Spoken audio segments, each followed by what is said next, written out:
Chicken tacos should only be trusted to chicken professionals. That's where we come in. Introducing Zaxby's new chicken finger tacos. One comes with pico de gallo and creamy chipotle ranch. And the other comes with bacon, lettuce, tomato, and avocado ranch. Chicken experts since 1990. Chicken taco experts since now. Order yours today in the Zax Rewards app. Woo, saucy! Zaxby's. You're listening to the Archaeology Podcast Network.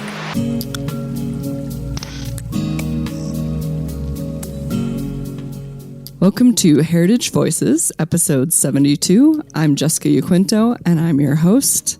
And today we are talking about working with Indigenous communities in the Philippines. Before we begin, I'd like to honor and acknowledge that the lands I'm recording on today are part of the Nooch, or Ute Peoples Treaty Lands, the Dinétah, and the ancestral Puebloan homeland. And today we have Dr. Oona Paredes on the show. Oona Paredes is Associate Professor of Southeast Asian Studies in the Department of Asian Languages and Cultures at UCLA. She is the author of A Mountain of Difference, the Lumad in Early Colonial Mindanao, published in 2013, as well as multiple academic articles on Indigenous peoples in the Philippines. And she was born and raised in the Philippines. So welcome to the show, Oona. I'm delighted to be here. Thank you. Yeah. Okay. So I'm really excited about this conversation. Like you and I talked about before we started, there's lots to cover here that I think will be new and interesting for our listeners. So I'm really excited to dive into all of that. Also, I didn't mention this beforehand, but it's kind of funny to be talking about the Philippines today because it is snowing pretty hard here in Southwest Colorado. So it feels a little funny to be talking about, a tropical place when it's snowing pretty good. But yeah, so to get us started, could you talk a little bit about like what got you into this field? How'd you get interested in this kind of work?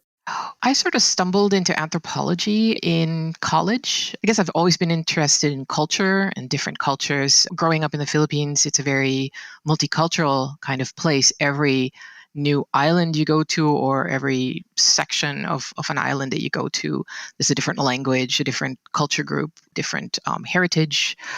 And so I was exposed to all of that, from, an early age. And so I've always been interested in that kind of stuff. And when it came to deciding on what to major in, I think I was already in my junior year and I still had to pick a major. And I sort of realized that all the books on my shelf were about culture and about anthropology and ethnography. And so I ended up majoring in anthropology with a minor in history. And between my BA and graduate school, I interned at Cultural Survival Foundation in Cambridge, Massachusetts. And if you're not familiar with cultural survival, they're one of these NGOs that work on, I guess, sort of trying to, they work on Indigenous rights, or at least that's their, focus. There's a lot of stuff about preserving disappearing cultures, but that kind of approach, And in that internship, I thought, well, I'd really like to do this, but I realized I didn't know that much about the indigenous groups in the country that I grew up in my own homeland. And so it sort of started from there. And I eventually landed in the community that I've been working with for over 20 years now, about over 25 years, I think. And that's basically how it happened. It just sort of fumbled along and landed where I did. Yeah. So, I mean, with the Philippines having so much diversity and, so many different people and islands and places you could have worked, how did you choose the community that you've been working with for the past 20 years? Well, yeah, that's a good question. I think when most people think about the Philippines and indigenous communities, indigenous peoples, they think of the North. The Igorots are, I think, more famous around the world than any other sort of subcategory of indigenous minority groups in the Philippines. But I thought, well, I'd like to learn more about where I grew up. And I'm from the island of Mindanao, which is in the south. And a lot of people in the Philippines are, just look at Mindanao with trepidation. We're sort of really considered to be a very dangerous sort of area. It was the frontier for Filipino settlers, and in terms of internal migration. And so, but that's where my family's from. And but it was hard. It was really difficult to find ethnographies of such groups in Mindanao. And I landed upon one by an anthropologist slash priest named Gabriel Casal, and it was on the Tiboli of Mindanao, and they're from they're from Cotabato, which is in the the southwest portion of Mindanao. And it was, a really lovely sort of, I would say, sort of a B flat type of ethnography, very sort of romanticized, sort of something produced in the 60s, I think his book was. And so initially I went over there and sort of, again, fumbled my way through, met some cool people, talked to some people, hung out. And I thought maybe I can, go back and do something serious here. It just so happened that at the same time, that same year and that same sort of period when I was in Mindanao, one of my uncles was dying, and he happened to be my favorite uncle, and he was from my, home province in the north. I'm from the northern coast of Mindanao Island. So I went over there, and, he was dying. Well, we didn't know he was dying then. He was in a hospital, and he actually wanted to talk to me. And so I went over and talked to him at the hospital, and he said, "Why are you studying the Tiboli when we have our own? We have our own, tribes, is, what we call them in the Philippines, a tribo. We have our own tribo in our home province." And I didn't know that. And so he told me, yeah, talk to my, this colleague of his who I knew. I said, all right. And a couple of days after that, he died. And so I basically, it was sort of, I mean, not to be too melodramatic about it, but it literally was a deathbed promise for me to go to this community. And so I managed to arrange a trip up there, and I've just been working with them since. Everything just sort of clicked, and they, I think, in part, were willing to tolerate my presence because of my uncle. Because he had worked with them in the past. He was a local government official. He was a mayor of the town that he was in, and he had spent a lot of time in that community. There's been, and still ongoing, there's been a lot of, there's been a sort of an ongoing insurgency, a rebel movement in the Philippines, and a lot of it is in Mindanao, especially in the more remote sort of upland areas where a lot of the indigenous minorities live. And he had been helping the tribe out in terms of keeping the peace and making sure that they got left alone by both the military and the rebels. And so he that was part of his work as mayor, and I think he just sort of endeared himself to just the tribe as a whole. So it's a very sort of a very personal type of relationship, very personal reason why I went into this. But at the same time, the sort of the I guess the core reason in terms of in terms of academic research was that I was just so shocked that I had never heard of these people at all in the whole time I was growing up in my home province. That was going to be my next question for you. Learned about them. Yeah, no, it was like a real eye opener for me, and I just, one of those things where you just sort of wake up and realize how blind you've been, and how colonized your mentality has been, that you're so focused in terms of, who you are and the history of where you're from, that you just look at it from a very sort of Western outside perspective. You don't really know what's been going on where you grew up, but the minute that I sort of learned about them, I started asking other people, like, have you know about this, right? And they're like, yeah. So maybe it was just me, but even my grandmother knew about these. She remembered when she was small that they would come down to trade with her father, who owned a dry goods sort of shop. They would come in and trade rice, for example, for whatever they needed, hemp and those sorts of products. And yeah, so it was a really profound learning experience for me, just getting to the point where I found the community to work with. So yeah, it was a journey, let me tell you. Well, so that ties in to basically what we were talking about before we got on air, which was about how Mm-hmm. indigeneity is a little different in the Philippines and Southeast Asia than what a lot of our listeners are going to be used to hearing about. Especially the show tends to heavily focus on the Americas, and we've had some guests from other places, but predominantly the Americas. So can you explain a little bit about some of the differences there?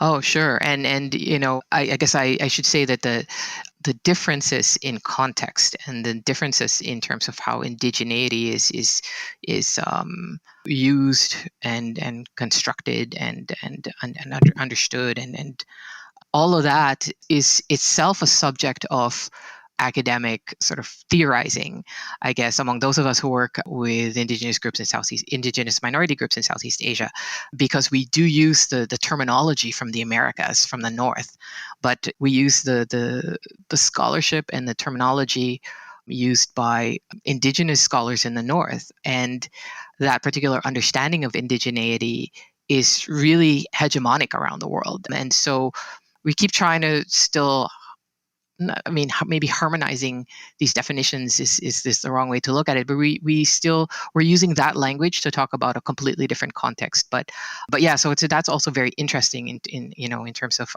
theorizing about it. Okay, well, the key difference here is that even though Southeast Asia was colonized, it was colonized in a very different way. We didn't have the kind of settler colonialism that you have in the North, in North and in the Americas, or in Australia and New Zealand. Certainly not white settler colonization, but there is a lot of internal resettlement and internal colonization that has gone on over the centuries, and even more significantly in the post-colonial period in Southeast Asia.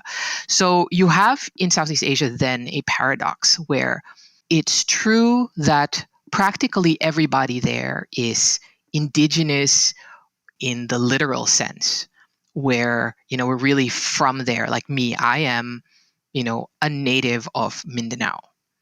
Okay. And that's a true statement. My mom's family is from there, from as early as we can trace back. I have ancestry from other parts of the Philippines, but that's the place that I consider home, and basically my hometown, my home province.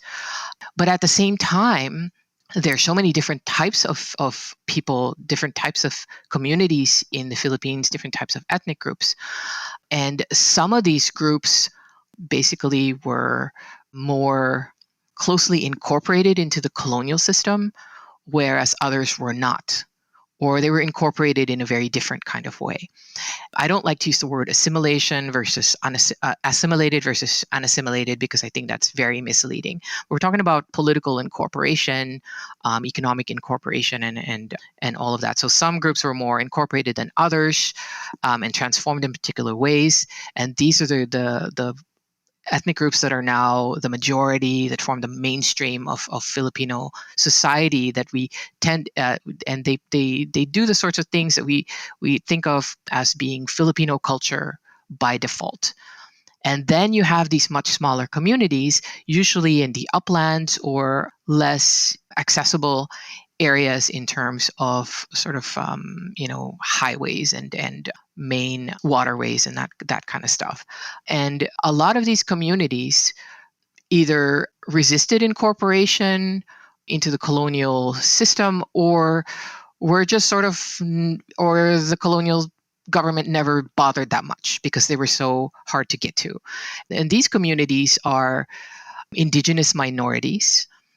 In terms of the dynamic between the mainstream community, mainstream groups, and minority groups, this kind of dynamic between them has been quite problematic most of the time, has been exploitative, and it's that sort of relationship that has given rise to the use of indigenous peoples when we refer to the indigenous minorities.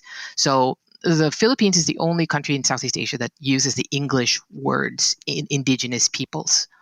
And so it's shortened to IP in the Philippines, or we use some native words like lumad or katutubo, which basically means native or indigenous.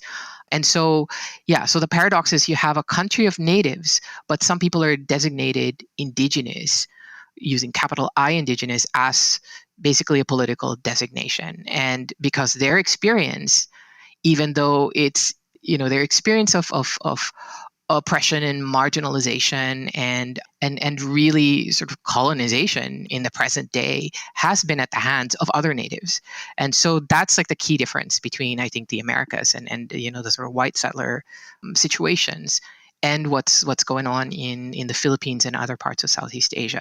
So it's like we use indigenous and indigeneity as a political designation rather than I don't know what sort of designation you'd call it in the Americas, because you have that paradox of you have indigenous people in a country of natives. Right. Okay. Sorry, this is really, my brain's going a million miles an hour. This is super interesting. Sorry. Yeah. And, I think it's interesting too, because like one of the things that you're saying is making me think of, in the Americas, there was all of these same situations, I guess, if you will, where, some indigenous groups, conquered others or enslaved others, or, like, it's not like there wasn't that complexity here. It's, but you're right. Like, it gets portrayed as if, I don't know, it all begins and ends with colonization, right? Yeah. And I mean, when we talk about colonization now, we're talking about European colonization, so that was a very, that was a distinct type of colonization that did happen in Southeast Asia, and in the Philippines have been colonized since the 1500s. Yeah, and then under Spain and the United States in the first half of the 20th century, and those are two very different types of experiences. But the colonial experience was profound and really shaped what the Philippines is now, and same thing for other parts of Southeast Asia. But they did not have that. While there were white people who did move over there, it just wasn't the type of settler colonization that we know and understand. And then what is our default understanding of how indigenous peoples became minoritized in their own lands. So, right. Yeah. Oh man. Okay. So much more to discuss. We are already at our first break point. It's a lot. But very excited to keep talking to you once we get back. Back to school savings are officially in session at Tanger Outlets. Shop the latest school styles with an extra 25% off during Tanger Style, our biggest sale of the season, now through August 25th. Plan your trip at tanger.com. Save on O'Reilly Brake Parts Cleaner. Get 2 cans of O'Reilly Brake Parts Cleaner for just $8. Valid in-store only at O'Reilly Auto Parts. O'Reilly Auto Parts. Okay, we are back from our break, and I want to ask you, I want to keep going with this topic a little bit further because it's really interesting. And Sure. so you're living in LA.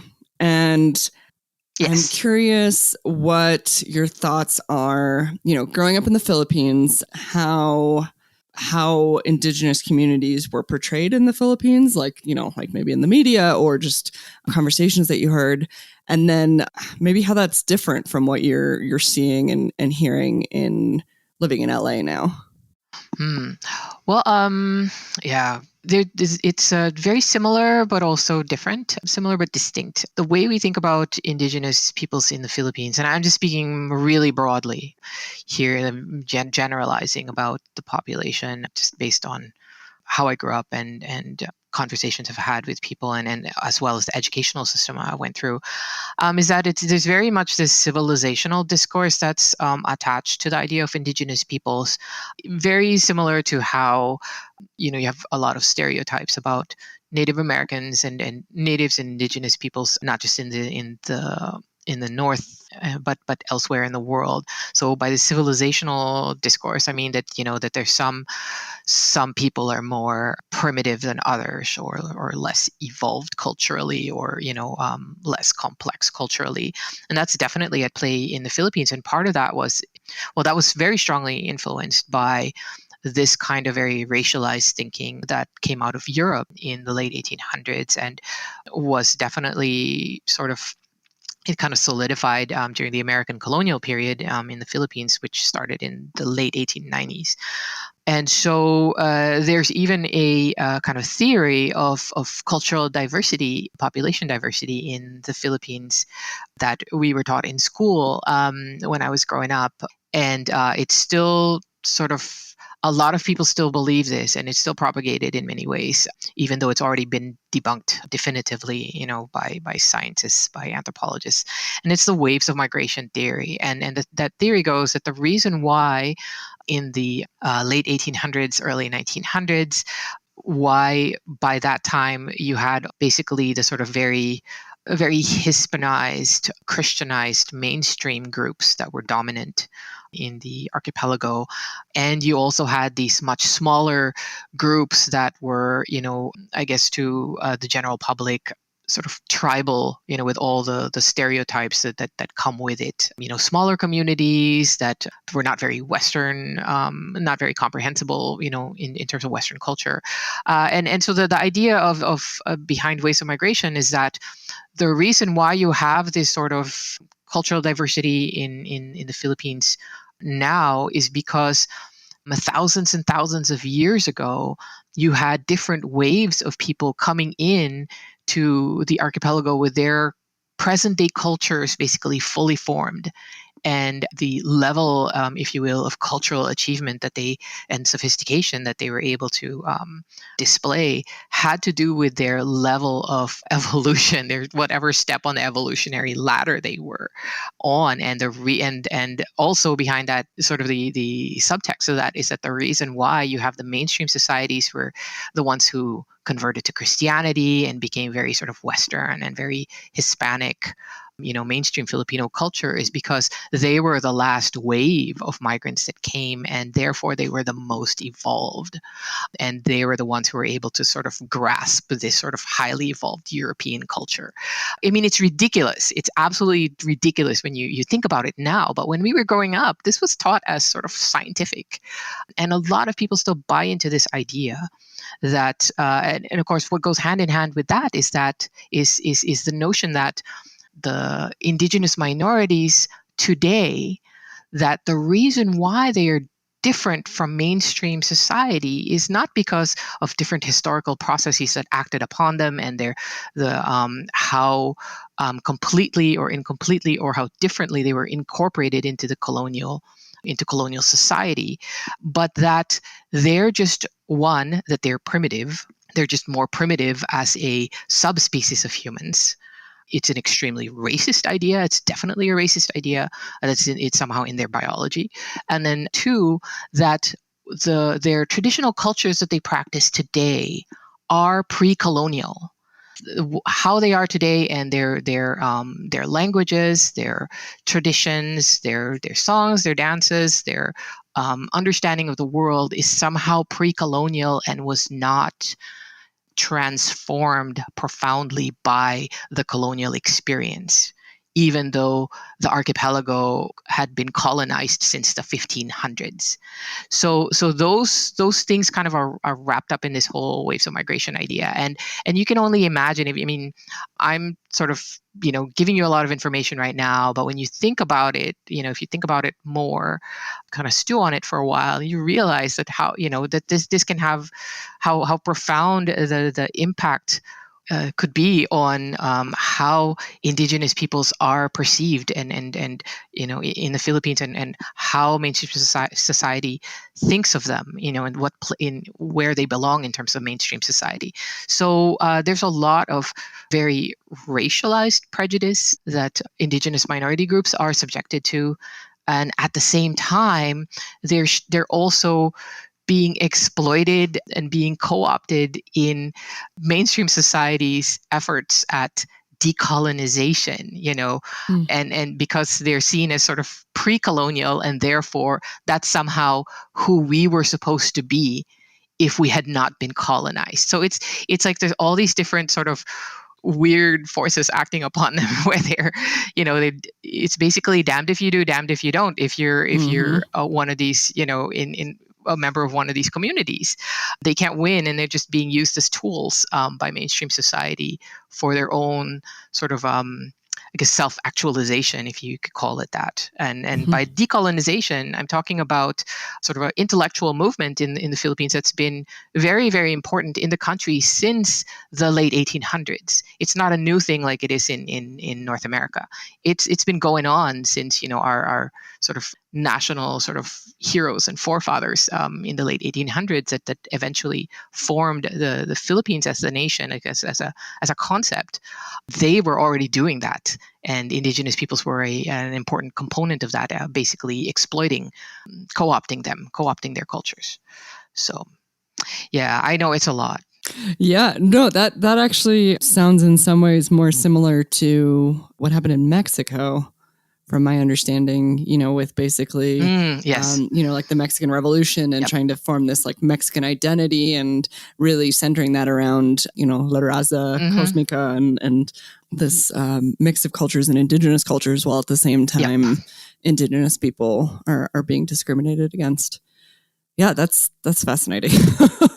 Yep, exactly. Okay, so thinking about all of that, obviously you went into working with this community without even realizing, that they were there, that they were indigenous. And so can you talk about, the process when you started working with this community, and maybe what some of your learning moments were through that process of, kind of challenging some of what you were initially taught and things like that?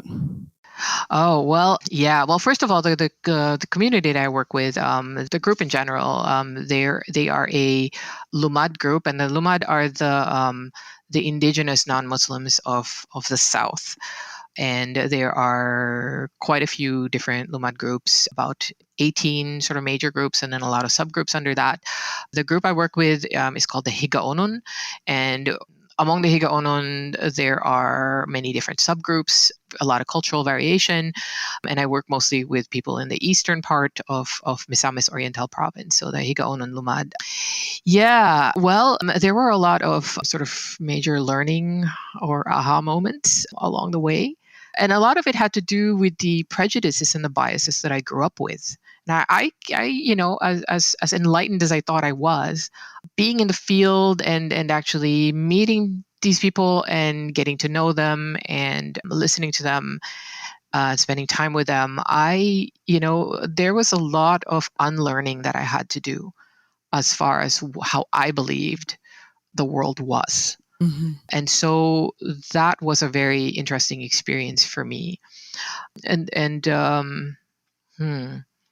there were a lot of things that I learned from just sort of listening and in the course of my work. And this is again a very, very long period. First of all, how the idea of assimilation versus not being assimilated, how that's really a farce in terms of how people really live and present themselves on a daily basis. One way I learned this was exploring people's life histories, individuals' life and employment histories. And when I was in the field, it was so tempting to look at the different people I interviewed as sort of, oh yeah, so they're this way, the way that I see them now, they're this way. They're doing traditional sort of upland farming. They live in really, really small settlements. They live in these kinds of houses and that kind of stuff. They have traditional gardens and fish in the rivers and live like indigenous peoples, in a very romanticized sense. But then talking to people, some of them had actually done military service. Some of them had worked in the logging companies that their own people were got into trouble fighting. Some of them had joined the rebel movement and fought to fight the logging companies that were there. Some of them had even gone to work in Saudi Arabia as migrant workers, and so in the course of any given adult's life, they had gone through these different sorts of experiences that if you had caught them at a different time, you would say, oh, they're fully assimilated, versus seeing them at a different time, oh, they're not really that assimilated, and so that whole thing I realized was just a complete farce. Another significant thing I learned was that there was a lot of meaningful contact between the ancestors of these communities and the colonial figures in the Spanish period. And that's actually what my book was about in 2013. I was going to say my first book, but I don't have another book out yet. It's still working on it. So it's my only book right now. But that is basically the subject of A Mountain of Difference. I went into the colonial archives in Spain and tried to find traces of these communities and see what I could, just sort of pull out of these archives. And that, in combination with the oral traditions of theirs that I knew about, and I came up with a very interesting history. I mean, interesting to me because it really blew up the whole idea that the people that we identify as indigenous minorities today, as opposed to mainstream Filipinos, that they were somehow isolated from the colonial experience, that they somehow were not touched by it, that they somehow did not have a colonial experience, and that's why they're different. So it really just sort of destroyed this, not just dismantled, but just sort of annihilated that whole idea. And again, that was another sort of eye-opening experience for me. And that led to the realization, and it's supported by their oral traditions, which I've been studying more. That's my current research topic now, or part of it. One thing I picked up on is that it's this contact actually with colonial figures that helped create what we identify as traditional cultures today among the Lumad.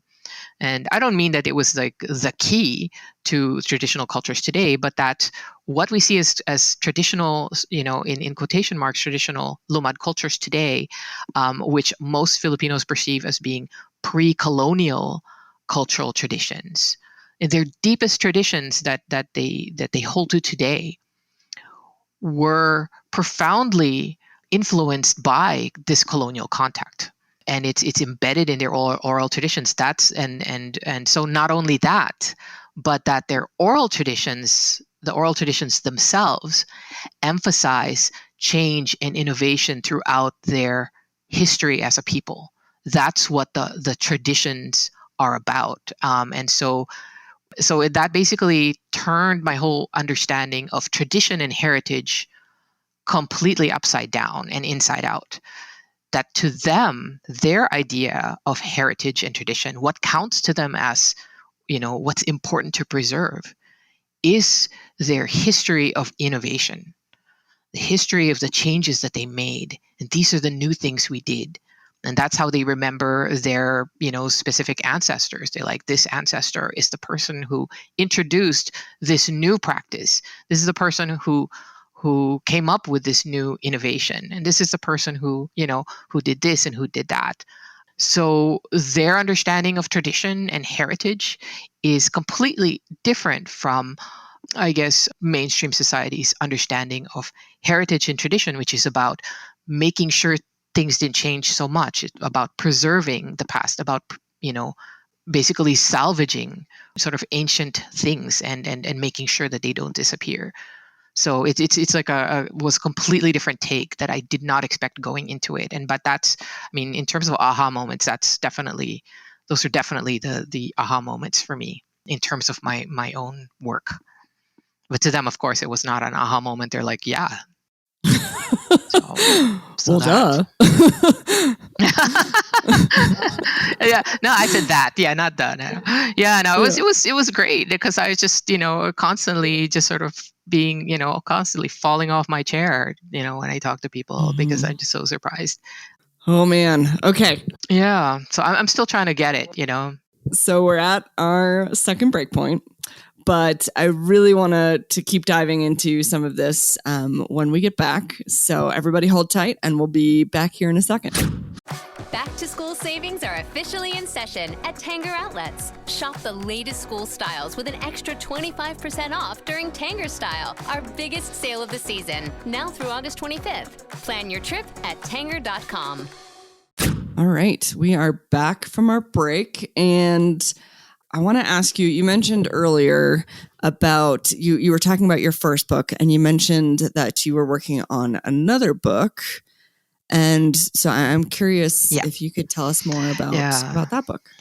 Okay, well, there are actually two books. The book that's my book that I'm writing, and that's based on my field research, the research that I got permission for from the community, from different communities, is about traditional political authority and how that's, I guess, changed over the years, and how the challenges that Indigenous leaders face in terms of in their increasing interactions with the national government. And it's been very, very interesting. A lot of questions about tradition versus modernity and that sort of debate, and how the idea of identity and heritage is being debated internally in these various communities. So that's still in progress, and that's going to take another couple of years, I think. But the book I'm really excited about now is a book that's not going to be available in the States, but it's a book that's being put together, that has been put together by several people in one of these communities. It's basically authored by a Datu named Budlo Ansihagan, and he's, I guess, what you would call a cantor for the oral traditions. And he was assisted by one of his cousins and by my research assistant and some other people over the years. It took them 10 years to put this together. And it's something that I helped with in as I would say, a supporting and supervisory capacity. And this is a book of their oral traditions written by them. And it's entirely in their language. And it's going to be, I think, probably maybe the second real book that's in their own language, the first one being the New Testament, which was put together by foreign missionaries. So we're very excited about this book, and it's going through the editing stage right now, and we're hoping to print it and distribute it to the community and to the Indigenous Peoples education system in their ancestral land area through the Department of Education in the coming months. And what it is basically the story of their ancestors from, I guess, the moment of, it's not the moment of creation, but it starts with a flood. And then the peopling of their area and the first ancestors and the succeeding ancestors after that, and how they became who they are and ended up where they are as a people. And it's called Supanud the Baligyan. And it's just basically the oral history of Baligyan, which is one Higaunon community in Mindanao. Yeah, that's what we've been working on more recently. And this will eventually become another book that I'm hoping that will come out here when we translate it into English, or I translate it to English and annotate it. But right now it's basically being produced by the community for the community. And I feel so incredibly lucky to be a part of it. Yeah. Okay. I'm curious about this when you're talking about, that it's in their language, and I'm just thinking like logistically, because I imagine that's not a language that you speak. Is that true? And then how you made that work, I guess. Oh, well, I can understand it. I speak it in a ham-handed way. I can read enough to spot errors, in terms of editing. And yeah, so I actually do know this language. I'm just not fluent in it in terms of speaking. But it's something that started out as a side thing. My project was this traditional political authority thing, but everybody I spoke to, all the traditional leaders said, and they're called datus and ba'is, male and female leaders, they all said, well, you need to actually learn the panud to understand what you're looking for in terms of the questions about like how people become traditional leaders and what that whole idea of leadership and political authority, what's behind that is the panud. And so the panud is their oral traditions. And then so in the course of learning about this, they're like, let's write it down, because it's not written down like properly. And the guy the main Datu Budlua basically told me, people aren't learning this anymore. Kids aren't learning this anymore. And so when I die, this is all going to be gone, or a lot of it's going to be gone. He was pointed out to me by Datu's in other parts of Higaunon land as being the one who's the most knowledgeable of all this. So basically, this is his version of the Panud, and he can't really write. But so he's had help from his cousin who's very literate, and other people like my research assistant who's from the community. And so they would, after farming, like maybe a couple of nights a week, would get together, with a lamp or a flashlight, or this is like a kerosene lamp, and then work on it, writing it down on yellow pad. And then my research assistant would type it into computer when he got back to town. And that's how they worked for 10 years. And I provided funding, support, moral support in terms of like, how do we do this thing? How do we write it down? And it was really a labor of love for them. And and it took 10 years. It's 10 years labor. And when we finally presented the draft to the community, different parts of the community, just a couple of months ago, everybody was really, really excited about it. And that's how I know that it's, this is a good thing that that they've done. And so, yeah, that's really it's I emphasize that it's authored by them, and it's going to have their names on there as author. That's awesome. But I'm, fortunate to be part of it. Yeah, I mean, when you were first talking, I was wondering if your research assistant was, involved in the community in some way, shape, or form, and if that helped with all of that. So it sounds like that was a big part of it as well. Yeah, no, it was a really big part of it. Yeah. Yeah.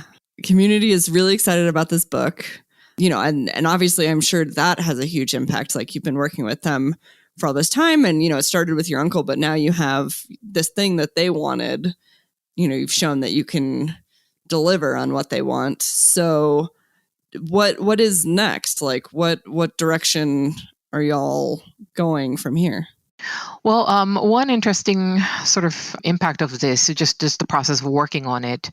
I mean, over 10 years, most people didn't pay the working group any mind. But once I was sort of getting more involved again, especially with the editing and stuff like that, then it sort of caused a bit of a stir, and people were concerned that who's going to own the oral tradition and all of that.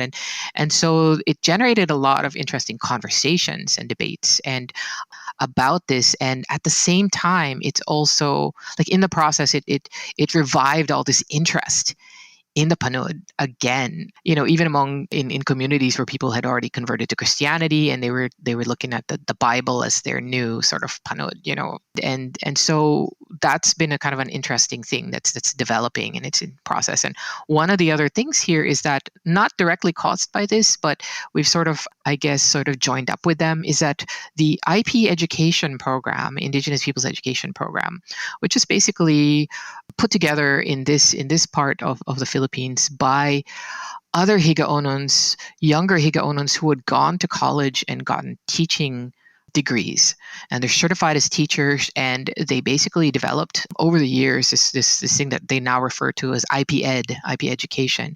A lot of those people working there are in their 30s, and they're in IP education, and they're very interested in compiling these sorts of things, a lot of things that they can make into books and use as teaching materials in the school system, and to promote this sort of indigenous curriculum. And so we've been in conversation with them, and they're very interested in doing more stuff.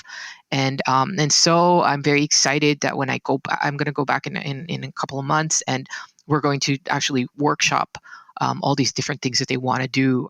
And so my role here is going to be as somebody who's just sort of going to be training them how to do this. So they're going to be ethnographers. I mean, they're already doing it as amateur ethnographers, but I'm going to provide what I know and try to kind of make it a more formal thing. And we've talked about maybe co-authoring, academic articles where they analyze these things, and so it's going to become it's sort of a more collaborative than this Panud was.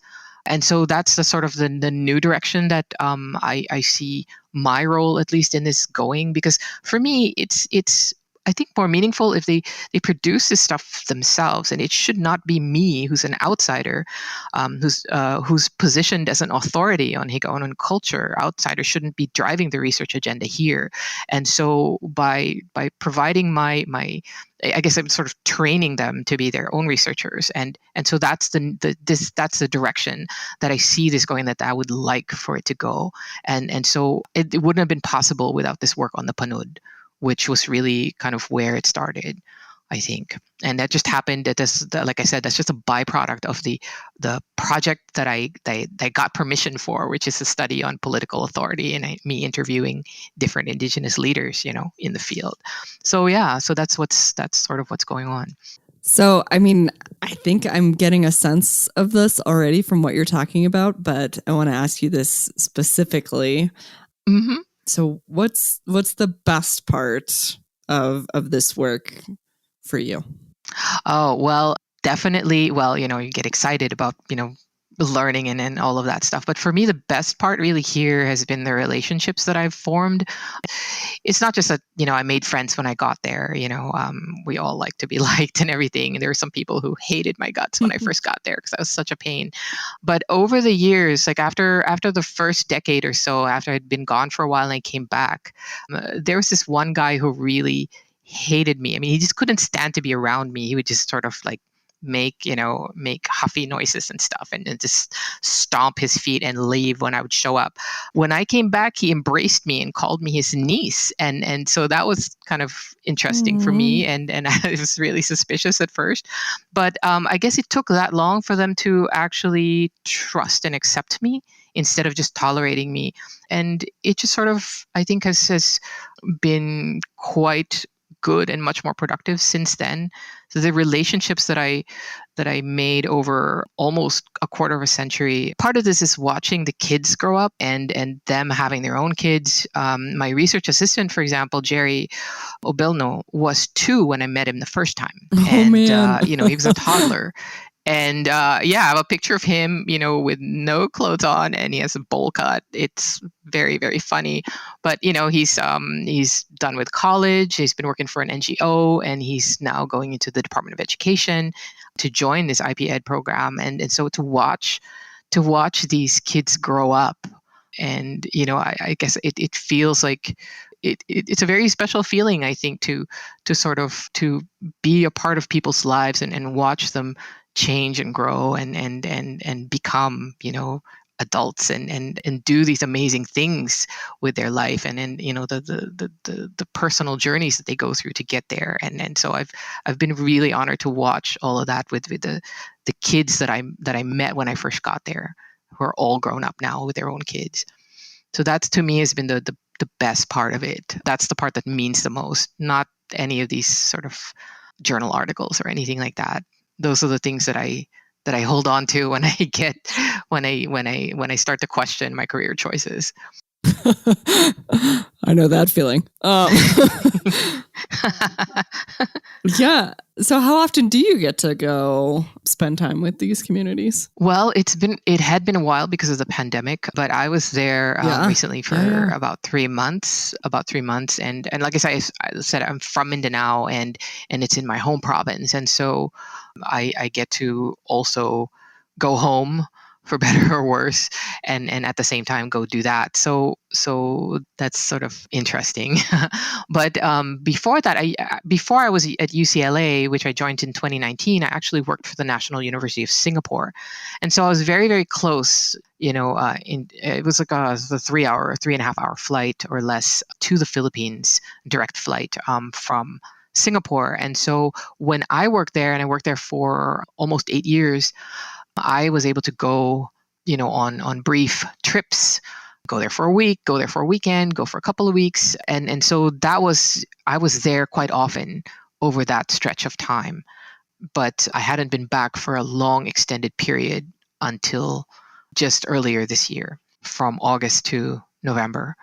So, and then I'm going to go back again in February and March to finish up this book and hopefully be able to hand it over. Yeah, so that's how often not often enough, I think. So is there anything that you're like, oh, I feel like this needs to be talked about or mentioned? Anything that we missed? Okay. Well, I mean, we talked about, what direction, I think it's going, what direction I'd like for things to go. I guess I wanted to sort of maybe add to that a little bit is that what I would really like to see in terms of where I work is to have the communities themselves have the power to be their own ethnographers. And I don't mean just sort of that they collect, these sorts of data, but that they become the gatekeepers of their own cultural knowledge. And even though there's a process now where they have to outside researchers have to be given free prior informed consent. It's an FPIC process. It's in the law. In practice, it's not really as ethical as it sounds, and it's easily exploited. But I'd really like for people in these communities to become ethnographers themselves and to become recognized scholars in their own right. And not just as sort of research assistants, but as co-investigators, co-researchers, co-authors, a true community partnership in terms of academic research, for them to be the recognized authorities that people turn to when they have questions about, that concern their particular populations. And to be in that capacity, interact with other indigenous communities around the world. And beyond that, I would really love to see, and it'd be a fantastic outcome if you had IPs, indigenous peoples or post-colonial natives or minority communities studying mainstream majority colonizer communities. I would really love to see that, to have, for example, a Higaunon Lumad write an ethnography about people in LA. I think that would yield very interesting results. And I think that would really turn everybody's world upside down. And I can't wait for that to happen. Yes. Yes. Well, on that note, I mean, mic drop, no need to add anything there. I just want to say thank you again so much for coming on the show. So everyone, make sure you check out from Cornell University Press, A Mountain of Difference, the Lumad in Early Colonial Mindanao. And we will all look forward to your next books. And so excited for you that oral history project is wrapping up and everyone's so excited. And again, just thank you so much for coming on and bringing a new, very interesting perspective for our listeners. Thank you very much for having me. It's been a lot of fun. Thanks for listening to the Heritage Voices podcast. You can find show notes at www.archaeologypodcastnetwork.com/Heritage Voices. Please subscribe to the show on iTunes, Stitcher, or the Google Play Music Store. Also, please share with your friends or write us a review. Sharing and reviewing helps more people find the show and gets the perspectives of Heritage Voices' amazing guests out there into the world. Don't we just need more of that in anthropology and land management? If you have any more questions, comments, or show suggestions, please reach out to me at jessica@livingheritageanthropology.org. If you'd like to volunteer to be on the show as a guest or even a co-host, reach out to me as well, jessica@livingheritageanthropology.org. You can also follow more of what I'm doing on Facebook at Living Heritage Anthropology and the nonprofit Living Heritage Research Council, or on Twitter at Living Heritage A. As always, huge thank you to Lau Belenkwa and Jason Nez for their collaboration on our incredible logo.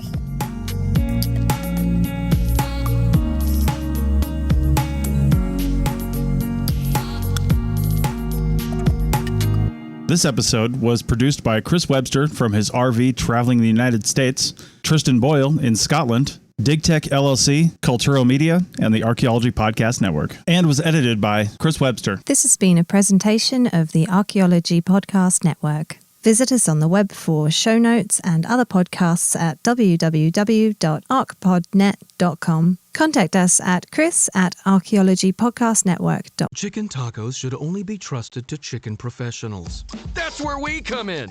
Introducing Zaxby's new chicken finger tacos. One comes with pico de gallo and creamy chipotle ranch. And the other comes with bacon, lettuce, tomato, and avocado ranch. Chicken experts since 1990. chicken taco experts since now. Order yours today in the Zax Rewards app. Woo, saucy! Zaxby's. .com.